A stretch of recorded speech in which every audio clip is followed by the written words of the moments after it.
difficulté yi nga xamante ne albinos yi am nañ ko fii nii Sénégal problème intégration la te intégration bi ci milieu yëpp la intégration bi ci milieu familial bi ci milieu scolaire bi ak ci environnement en général bi intégration parce que égalité des chances bi aussi amuñu ko par exemple ci milieu d'accès ci possibilité pour am accès à l'emploi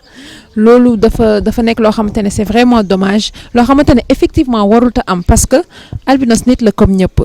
am na droit à l'intégration dans sa famille parce que ça c'est au moins la moindre des choses il a le droit à l'éducation waruñ ko yóbbu ci mbedd mi muy dem yalwaani déjà da koy perdre le temps parce que du mën a dem jàngi en plus dafay de plus en plus mu yendu ci naaj bi comme ni ma ko waxee ci biir dafay am ay rougeurs après rougeurs yi nekk ay brûlures après brûlures yi nekk ay taches yi nekk ay stigmates yi nekk góom bi bu commencé bu tooyee pré-cancer la bu woowee mooy cancer la après si ngay gis nag yenn saa yi ay albinos ñu am ay affection fii ay affection si noppi parce que nopp bi ak fii nii ak jëbi ak bakkan bi mooy zone yi gën a sensible loolu dafay nekk loo xamante ne albinos yi dañ ko war a xam albinos bi nga xamante ne dafa am chance di dem jàngi li si ëpp maître bi du ko kenn du ko toppatoo élèves yi déjà ñoom ñoo koy njëkk a mettre mal à l'aise si biir classe bi maître bi yóbbu ko si ginnaaw parce que du mën a yow benn classe boo xamante ne dafa am ay 65 élèves benn albinos boo xamante ne benn albinos boo xamante ne gisul bu baax dalay tere évoluer dalay tere nga progresser par exemple ci sa programme te loolu c'est pas normal professeur bi au moins moom moo war a def sacrifice su jàppale albinos bi pour que mu comprendre parce que dafay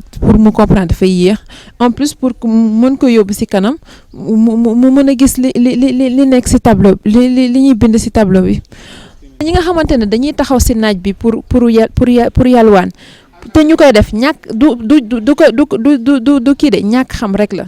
mais si tu prends la peine de faire le tour de parler aux gens de se rapprocher d'eux nga wax ak albinos yi nga wax ak entourage albinos yi milieu scolaire milieu familial l'environnement en général mais ce objectif di ko atteindre au moins à 75% le reste c'est un problème de moyens parce que albinos yi nga xamante ne dañu am tâche li si ëpp ils n'ont pas les moyens de se payer des crèmes solaires qui coûtent excessivement cher